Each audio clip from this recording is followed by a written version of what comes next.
Good morning, everyone. It is March 29th, and it is time for my March garden tour. It is gorgeous outside this early morning, a little bit crisp. The sun is coming out. It's going to peek over the house behind ours fairly soon.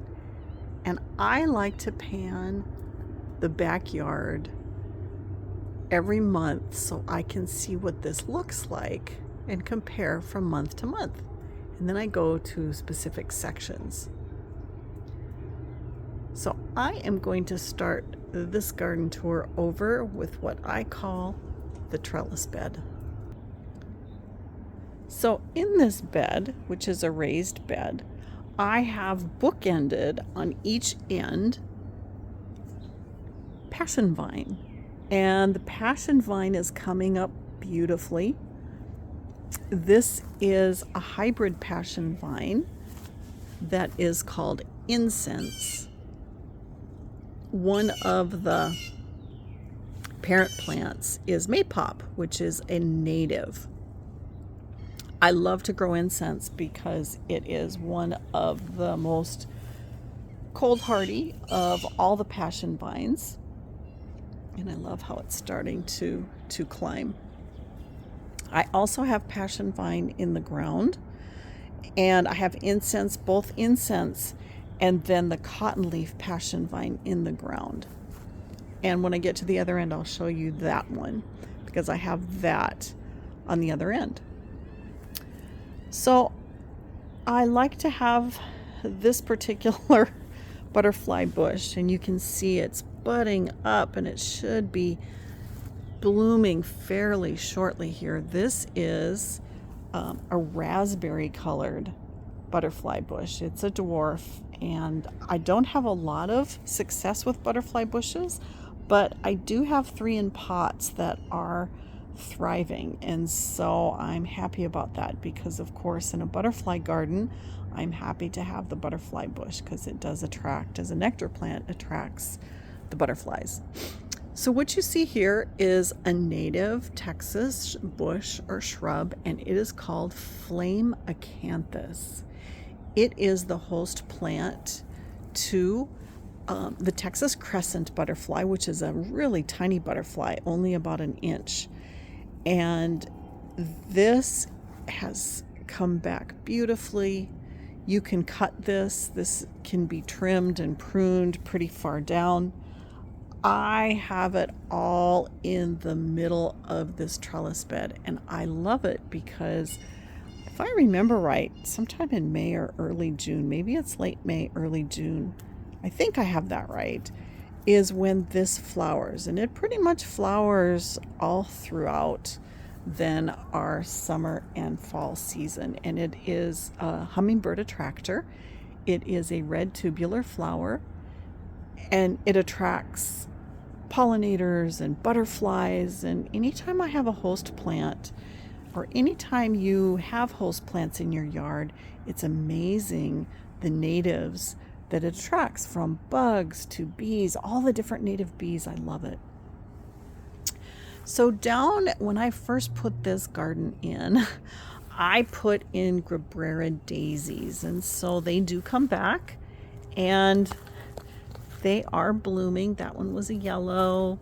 This one is a red.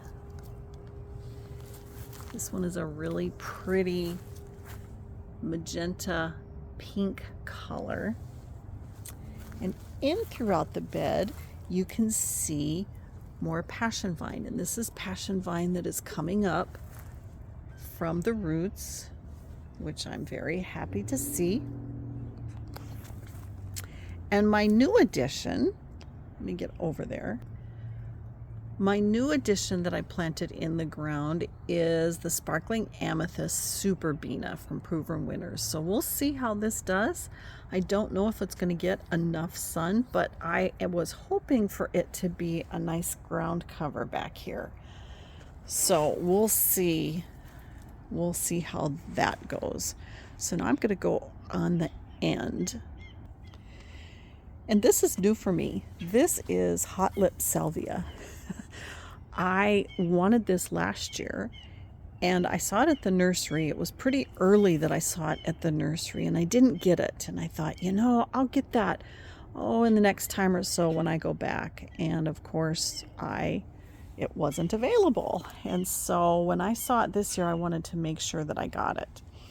Reading about hot lips, it is this two-tone red and white color in the spring and fall, and in the summer it's supposed to have this red flower.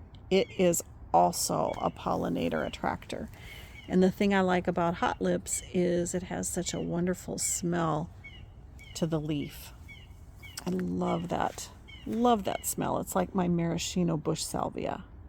So I planted this in a pot on this end, and I want to see how hot lips does. And then this happens to be my native passion vine.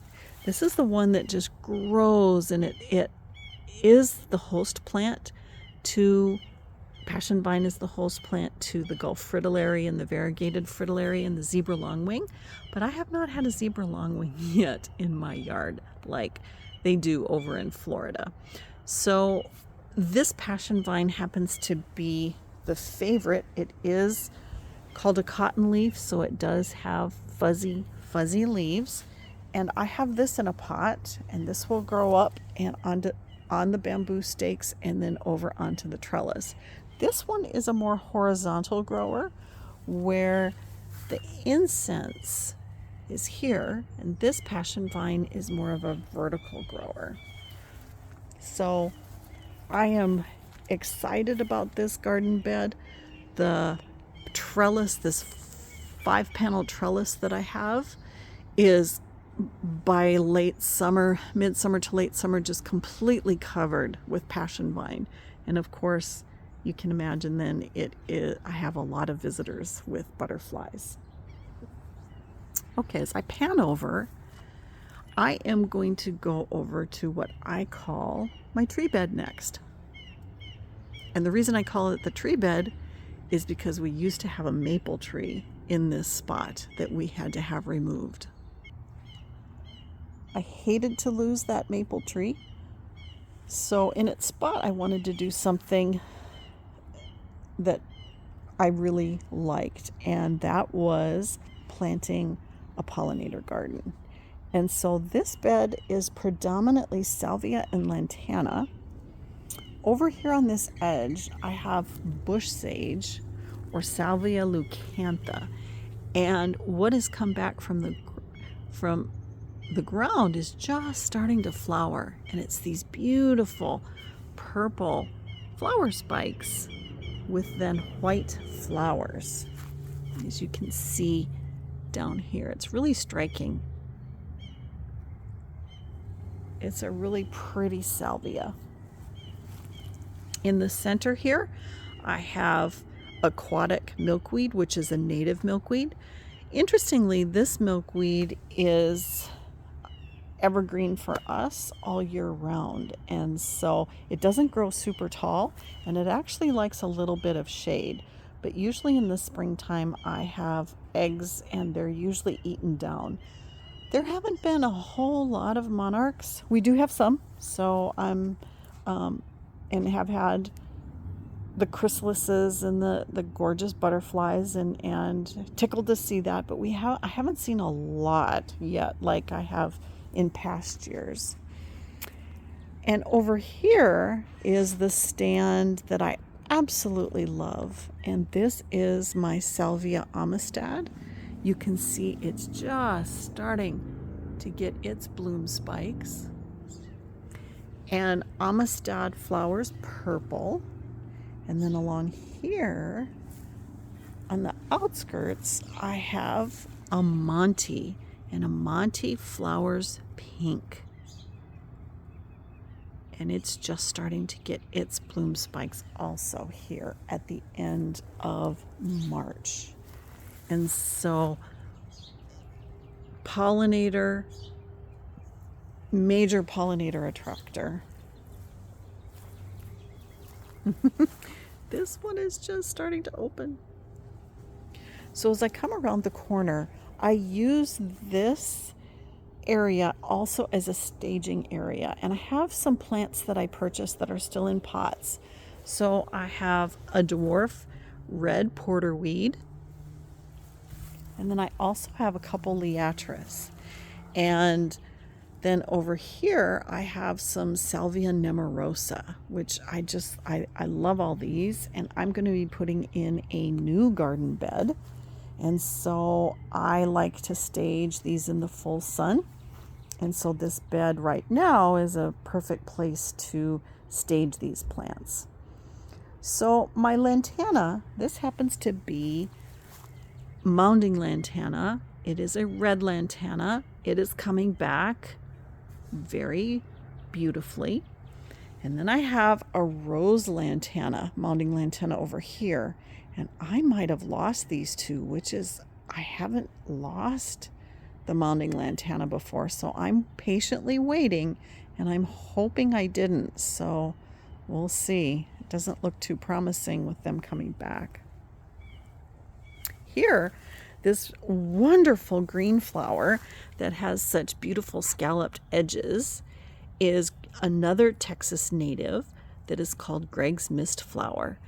This produces a really pretty blue flower that the monarch and queen butterflies love. And in fact, it attracts the queen butterflies like crazy.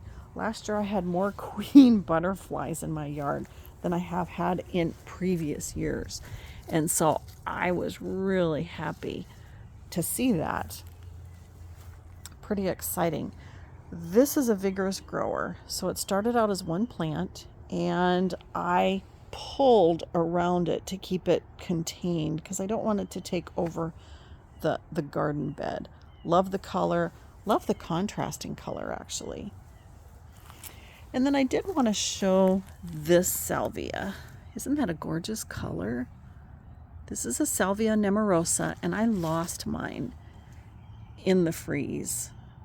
And so I wanted to replace it. This is called Rose Marvel. And I had a purple Salvia nemorosa before, and so I wanted to try a different color. And this I'm going to put in my new garden bed. This doesn't get very tall, so this is not like the salvia that gets 5 feet tall for me. It's just insane what Amistad and Amante do. Love it. But this is a more of a dwarf salvia. And then on the end, I have a David Verity Kufia. So I bought this at the nursery this year and put it in my pot that I like to have in my tree bed. And this David Verity has been prolifically flowering ever since I put it here. This whole bed is in full sun, and it just loves its life amongst the Salvia leucantha here. And it again is a huge butterfly and hummingbird attractor. Native bees go to it.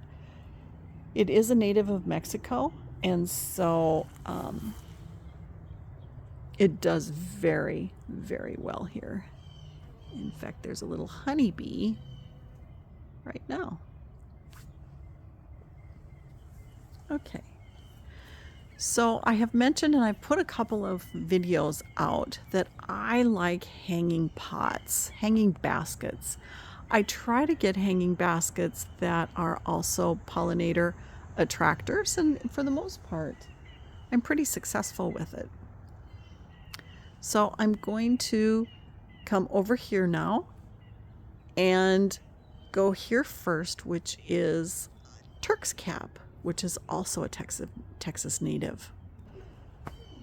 So my Turk's cap is coming back from the freeze, and this blooms a beautiful red flower that looks like kind of like a small hibiscus, and that will start blooming here. And it's just but the hibiscus doesn't open. Again, these are natives. I put them in pots, and the reason I put them in pots is because they do like a well-draining soil. And so I didn't want to lose them, and I've had great luck. The one thing that I've noticed though is they do grow roots through the holes, and so they are attached to the ground, which isn't a bad thing. I'm fine with that, but their root ball is above ground, and so they won't drown when we get tons of rain. So next up, I'd like to show my beautiful coral honeysuckle. I did a video 2-3 weeks back of this gorgeous coral honeysuckle that I have planted both in the ground and trellised and in pots for drainage. And I'm going to put up at the top the link to that video so you can see why it is such a wonderful Texas native. It just sustains so much life. From birds to hummingbirds to butterflies to bees, pretty much all your pollinators. I have a yellow cestrum here, which is tried and true. I pruned it back pretty heavily this spring.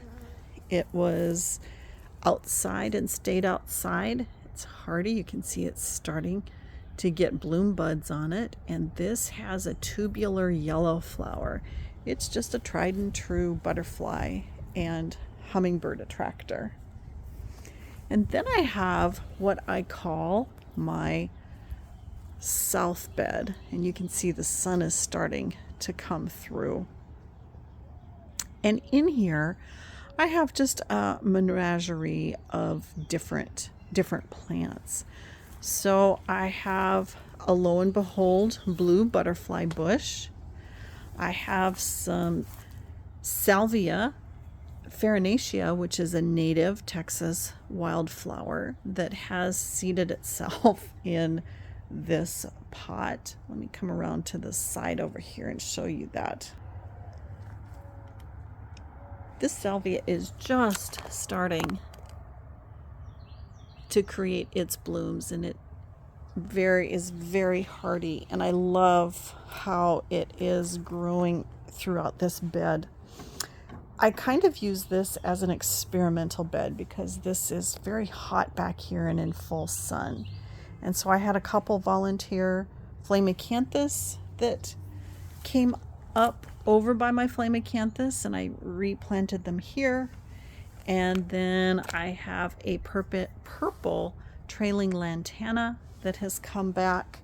And then I did purchase another coral honeysuckle for this trellis, and so we'll be planting that here in the next little while. Back in the very back bed, I have planted in ground.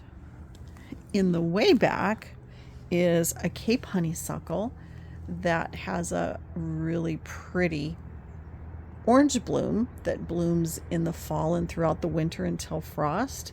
And then I have 3 firebush, 2 larger leaf firebushes, and then this is a small leaf firebush that flowers profusely.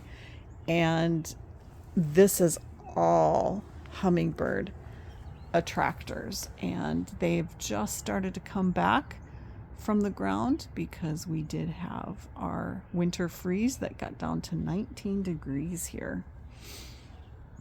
Okay, so I'm going to pan out this way. And I have a blue porterweed here. And this porterweed I did not cut back. And I'm kind of wishing I had. But it has a very narrow bloom spike. Let's see if I can get in here. And a really pretty tiny flower, but it flowers so nice all throughout, well, spring, summer, fall. It just didn't miss a beat. I did protect it when we had our freeze, and so I just did not cut it back.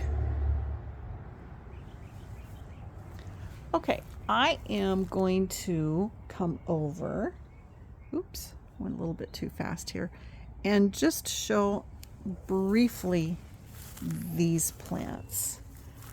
I lost this porterweed, purple porterweed, in the freeze, and so I replaced it with a nursery plant that I purchased this early spring. And this flowers are really pretty purple. And I have a red porterweed there that I got a second one of. And so I had a huge porterweed, red porterweed here. And of course the pollinators just love it. And then I have a blue chiffon rose of Sharon in my raised bed.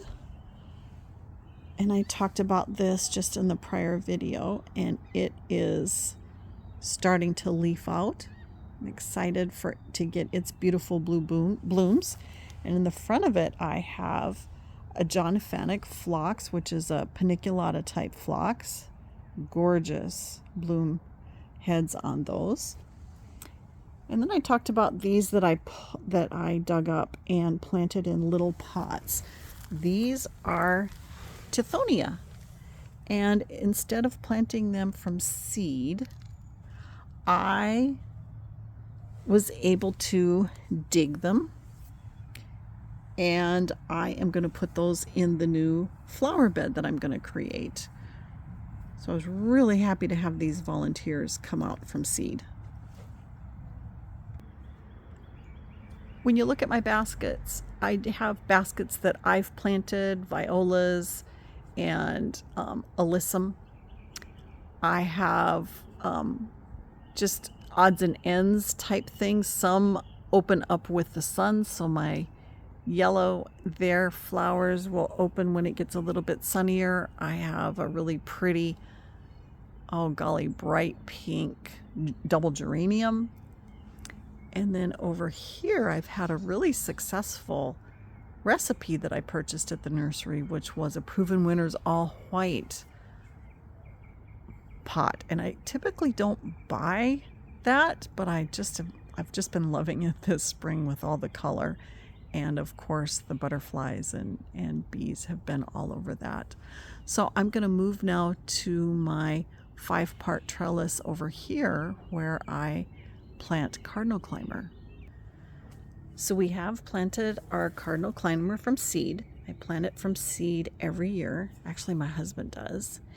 And we train the first little vines to grow up onto the trellises, and it gets to be really beautiful along these 5 panels. This is where I want to put my new garden bed, and I want it to be bordered with rock like this, and I want it to be here. I've got these broadleaf weeds here anyway, and so the plants that I do have that I'm getting, I'll be putting in this bed, and that happens to be what I've showed you already. This is a planter of Supertunia Vista bubblegum. And the reason I purchased it was just to add a pop of color for spring. It has been doing well. It will do well throughout our spring.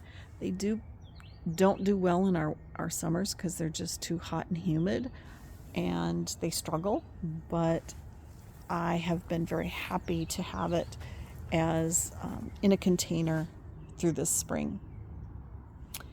In the center, I've talked about this pot. I cut back my vermillionaire, and it's starting to come back, which is a Kufia.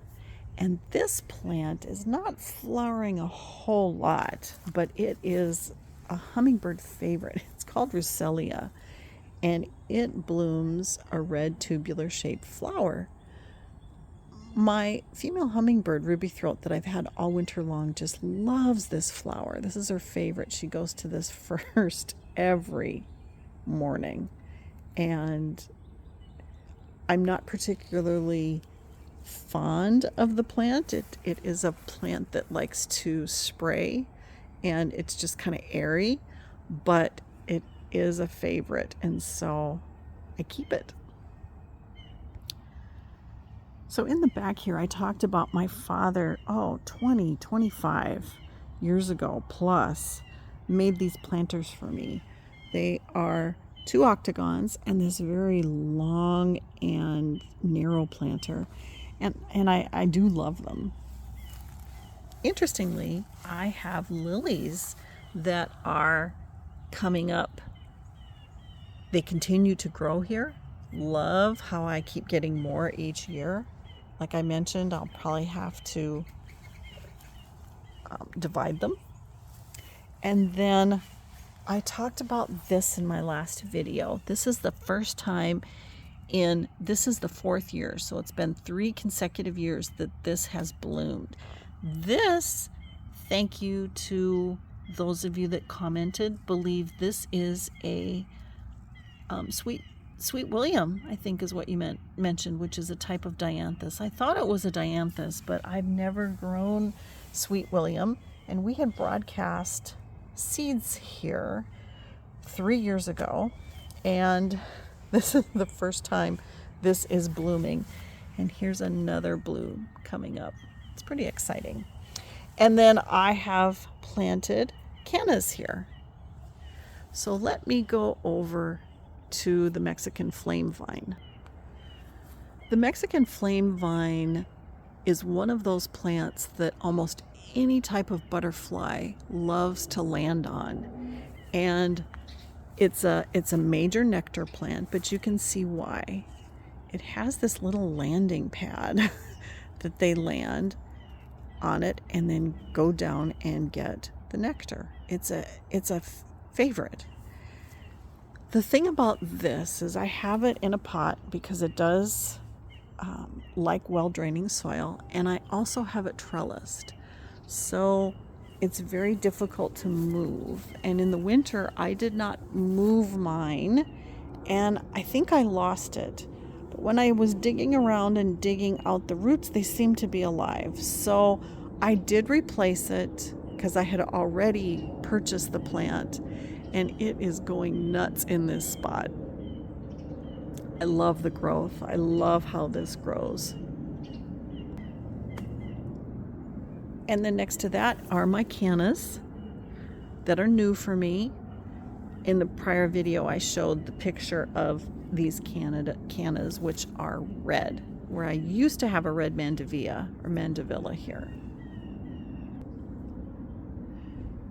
This is this hanging basket that I purchased at my favorite nursery.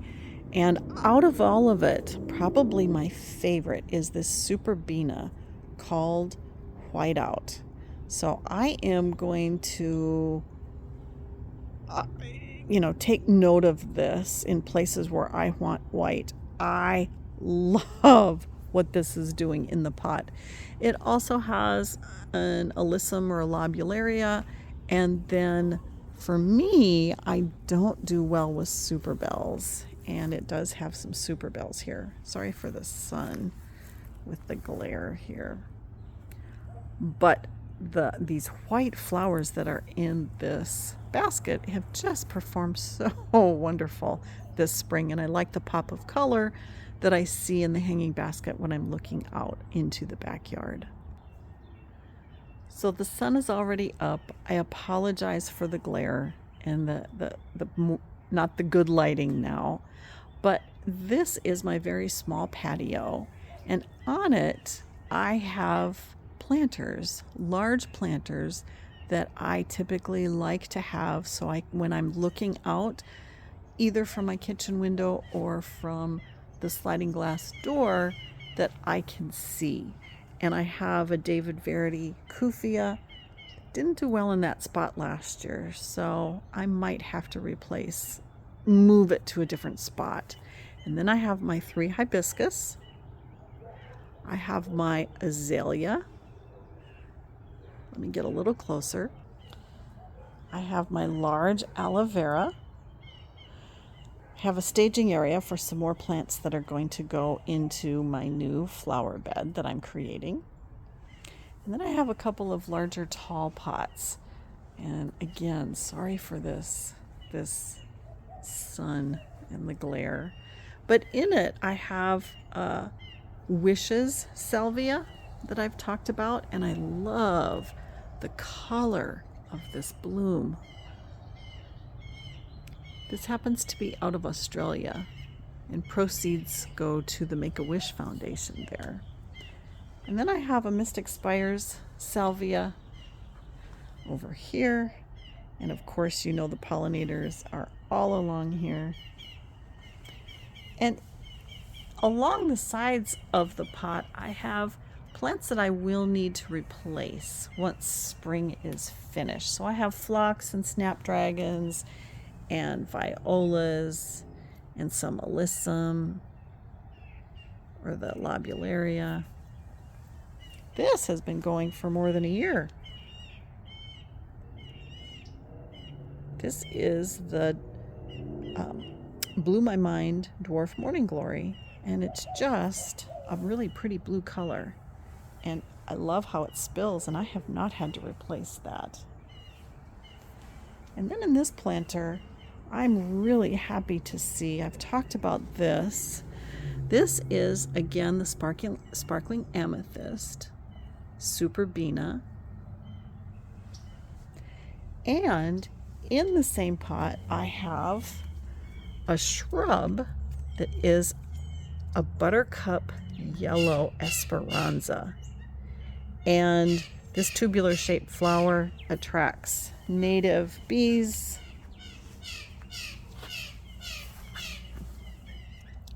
and hummingbirds. And I was going to put another plant in here. Sorry about my shadow here. And I don't think I'm going to. So I was going to plant many different things and I just haven't yet. And then this is the red porter weed that I severely cut back. And it's starting to bud nicely. Now I'm going to go over to my shade garden and then what I call my north bed. On this end of the shade garden, I have 2 shrimp plants.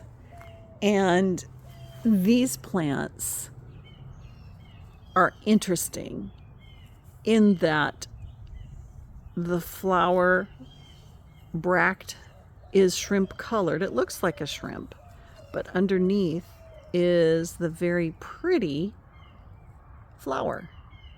And this is where the pollinators get the nectar. So the end is my shrimp plants, and then in this bed is predominantly coleus and caladiums, and my caladiums haven't come up yet, but hopefully they will soon. I did a video recently of my shade bed in this shade garden, and I am going to link that up top also, because I've got some really nice plants in here and they're growing, but there's not a whole lot different going on in this bed. The salvia, back here, madrensis, is just fantastic. And then of course my ground cover with the white vein Dutchman's pipevine is doing exactly what I hoped it would do, and it is spreading as a ground cover. And so when I look down this way, I can see my cat was here. I'm going to have to retrieve a cat poo, it looks like. For some reason,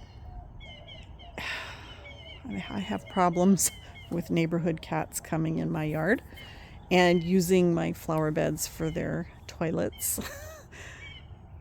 But this bed will be full of coleus, and I have more coleus on order.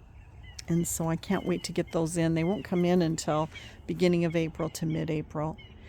And we took out a tree recently right here, so I have opened up a little bit so it doesn't get as much shade. It'll get a little bit more morning sun here, but I fully anticipate all these coleus to grow to where you don't see the ground anymore. And then of course my caladiums that are in my pots will be coming up and providing wonderful color for this garden. Now I'm going to turn over to my north bed. This is the very first bed that I created, and I have different host plants and host plants to butterflies and then nectar plants on this end. And it used to get lots of full sun, not as much. It does get more shade from the trees, but the full sun plants still do well here. And I guess the biggest things to note in this shade garden, in this original garden, are my bush salvia. This salvia comes back each year. It has those wonderful smelling leaves, and it has a red maraschino cherry color bloom to it. And I have I've got a native salvia. Henry Dooler, I think, is the name of this salvia, which is a native salvia. And then, of course, I have Mystic Spires. But look at this beautiful bronze fennel, which is the host plant to the eastern black swallowtail. And it is coming back really pretty. The one thing that I have had to give way is I used to have a beautiful row of purple powwow cone flowers here. And pretty much the bronze fennel has taken over, and so I don't have a beautiful stand anymore. They will bloom and it's okay, but they're getting crowded out, and that's okay because I really want the fennel to do well over here. I did get some Cheyenne Spirit coneflower. I love this. I love the colors of this and how tall it gets. It gets to be a little bit taller, and I'm going to put this in my new garden bed that I will be creating. So I did want to show this.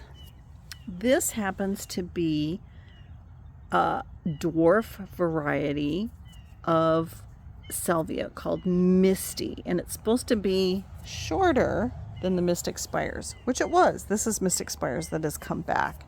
This is a Mystic Spires that I purchased to replace.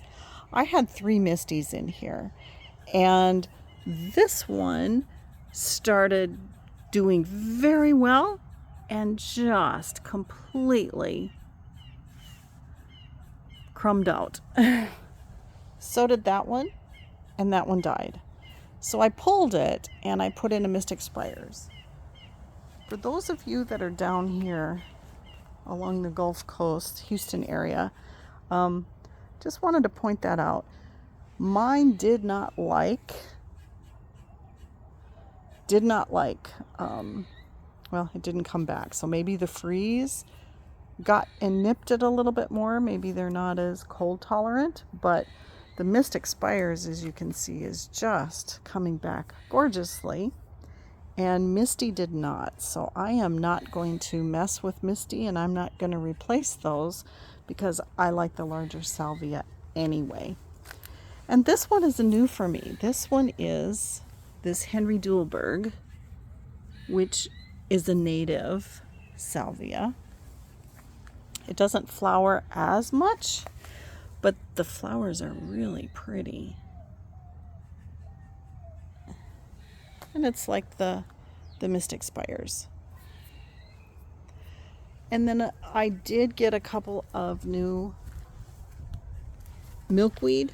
I have swamp milkweed. It's already been munched on and has sustained a couple of caterpillars, and they've produced chrysalises. You can, I already see I've got some.